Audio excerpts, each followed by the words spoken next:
ఏముంది తనలోన గమ్మత్తు అంటే అది దాటి మత్తేదో ఉందంటూ అంటూ తనకన్నా అందాలు ఉన్నాయి అంటే అందానికే తాను ఆకాశమంటూ నువ్వేనమాట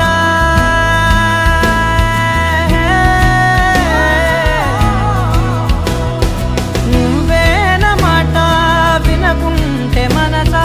తానేని మాట వింటుందా ఆశ నా మాటలు